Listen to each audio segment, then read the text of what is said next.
Hey, how you doing? This is Tom, and this is Tom's Radio Room Show. I want to do something a little different. No, this is not my radio room. It's much neater, and that's not me. That gentleman looks in better shape than I am. But anyway, uh, I got a new radio from my friend Thomas, and it's a radio that combines two technologies, uses two different chips to actually provide you two radios in one. I know that sounds a little complicated, but I'm going to try to explain it. And what I'm going to do is in this show, I'm going to go over the technology. Then in another show, I'm going to actually show you the radio in operation. So here we go. Hope it works out. First, I want to go to here. This is a radio that uses one of the technologies, one of the chips. And this one uses the SI4732 chip. And here's a review I did of it. And it has its own unique features and interface. The other one, which I should have right here, is the one that uses the TEF6686, this is my review of a radio using that technology. They both have the advantages and disadvantages, and I'm going to try to go over those in this upcoming slideshow. So let's see if we can get back to the slideshow and move on.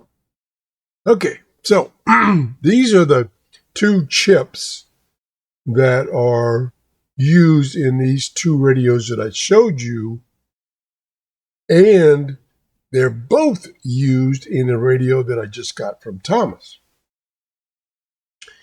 One is the TEF6686, and the other one is the SI4732, and they have their own goods and bad points. Now, these are present technology. I mean, latest, greatest technology. So we've gone from the old analogs, radios with all the bulk to a chip with supporting parts as the radio. And here's kind of the history of those two chips and where they were used.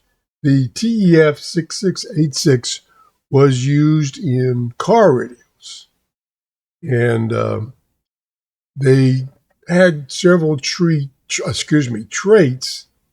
to help in the environment that a car radio would have.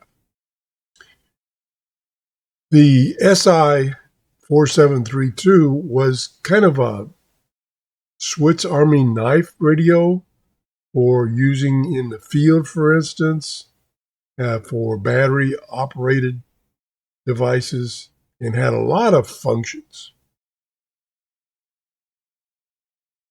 The 6686, again, was based on automotive use, and they designed it around things that were needed to provide the best reception, excuse me, early in the morning,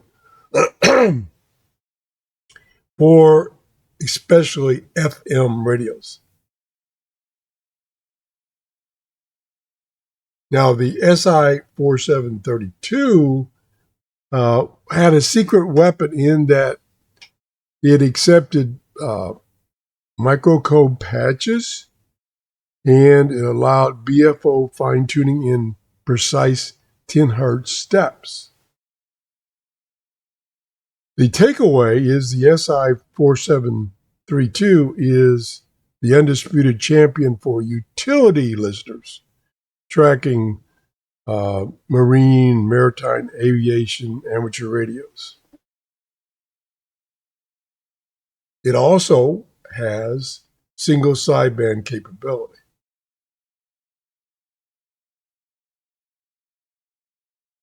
Now here's a head-to-head configuration. The TEF6686 was high-end for automotive radio use. The FM sensitivity was excellent and did not have single sideband support. So if you wanted to listen to amateur radio or other utilities, you couldn't do it with this radio.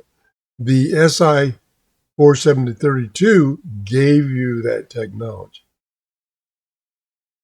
And it was typically found in portable radios, but not always. Excuse me. I'm sorry for the throat. So here's some examples that my AI tool found for me. Found one good example of the TEF6686, which is this deep elect right here, DP-666. This is not a very good picture representing the SI4732. The picture I showed you at the beginning is a better actual picture. But this includes the ATS series, the minis, the ATS 20, the ATS 25, and up. If you were a hacker, that's where the SI4732 shined, because there's a lot of firmware configurations out there that will add additional features, such as integration of the EIB global schedules, spectral waterfall display. Remember that? That's one thing that really caught my eye. And allows on-screen CW and RTTY decoding depending on the firmware you have installed. Again, the big thing that the TEF has for it is the FM performance. And here's what we're now going to review, and what Thomas sent me. He sent me a radio that has a dual system. It has both of these chips, and it has a microcontroller that allows you to switch between the chips very easily by pushing one button and loading the firmware that is specific to that chip. And one of these systems is the AM-Volt ESP138. And they cost a little over $100. So they're not cheap. The 6686 will handle FM, long wave, medium wave, short wave with no single sideband. The SI4732 will handle those plus the airband, plus it has single sideband capability. So those are the units we're looking at. Let me see. I don't think I showed you. Let me go back here. Yeah, I did show you both radios that I've reviewed already. And I can't really decide which one I like the best. As you can see from this radio, there is a lot of buttons that you can control the functions of the radio, where the other radio doesn't have that. It uses touchscreen. So this is where we're going. I hope I've kind of explained and not confused you about the integration of these two units. I should have. Do I have open? I don't have it open. I had it open. Oh, here it is. Yeah, here is the radio I'm talking about. And it's sold by many companies. This is the one that's available on Amazon. It's $160. Here's one of the screens from one chipset interface. And as you can see right here, it has the TEF6686 and the SI4732. And all you have to do to switch between them is push this power button to switch, once it's turned on, to switch between the two. It's a handheld unit. Fits pretty comfortably in your hand.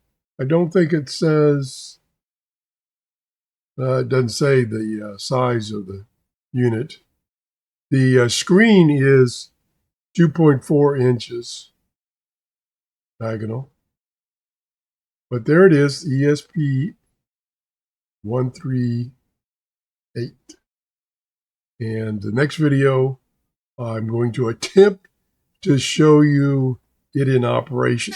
It's a little confusing because when you're switching between the two types of chips, the firmware is very, very different. So the interface, the user interface is very, very different. And I've had to make a lot of notes because I'll go to a screen and I go, how do I do an ATS? And I'm trying to do it how you do it in the other chip. So bear with me. If you like this show, please give me a thumbs up. If you haven't subscribed, I wish you would. And have a great day. What the heck? Bye-bye.